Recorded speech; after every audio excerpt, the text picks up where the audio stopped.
This is LiveWell Talk on COVID-19. I'm Dr. Dustin Arnold, Chief Medical Officer at St. Luke's Hospital, UnityPoint Health.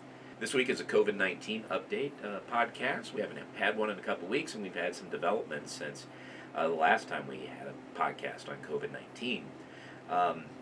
Full disclaimer, I'm a little congested. This is allergies. I've tested negative for COVID, and I get it when you turn the air conditioner on in the spring and the furnace in the fall, so no need to worry from that standpoint. Big development this week, effective May 10th, was universal masking was reinstituted. And why was this? Well, let's go through the numbers. You have transmission level and community level. Those are two different things. The community level, Lake County is actually low. That factors in number of new cases, a number of patients admitted to the hospital, consumption of health care resources, and that is for the community, and it's a level. The transmission level is for healthcare institutions, and that is simply is the number of cases per 100,000 and the percentage of positive tests.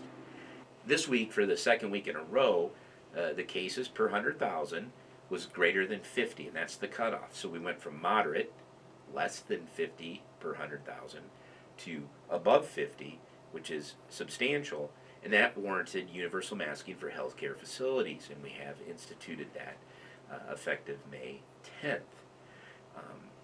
Not what we wanted to see, but the thing that I'm cautiously optimistic, well, maybe more than cautious, is the first is that the BA.2, the coronavirus, this variant, it's behaving like a coronavirus should, getting weaker and weaker and weaker.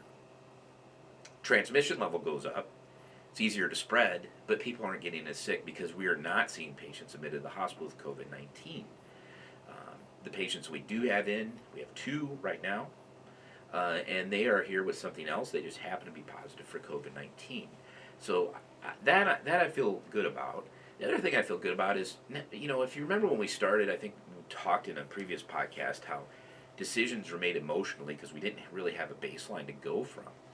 And with this low, moderate, substantial, high, we can remove universal masking and make it for direct patient care only when it is moderate. So if it's moderate for 2 weeks in a row, we'll go back to no mask.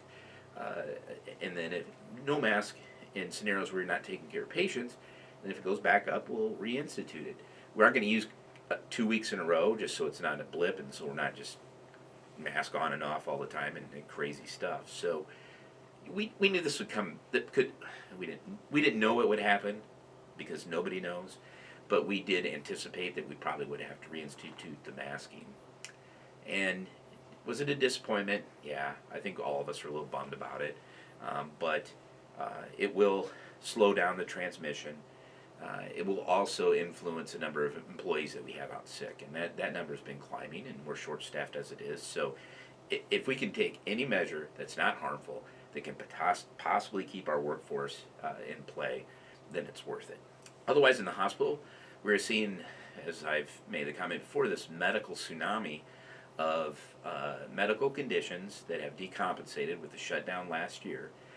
Heart disease, diabetes, cancer, malignancies, cancers that have spread beyond what you normally expect to see in the hospital. And I believe this is directly related to the suspension of health maintenance exams during the shutdown in 2020 into 21.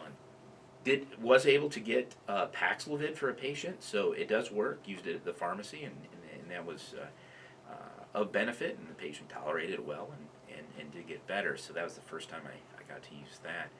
Well, that was a short but important update this week. Thank you for listening to the COVID-19 update. For the latest on COVID-19 vaccine information and more, visit unitypoint.org.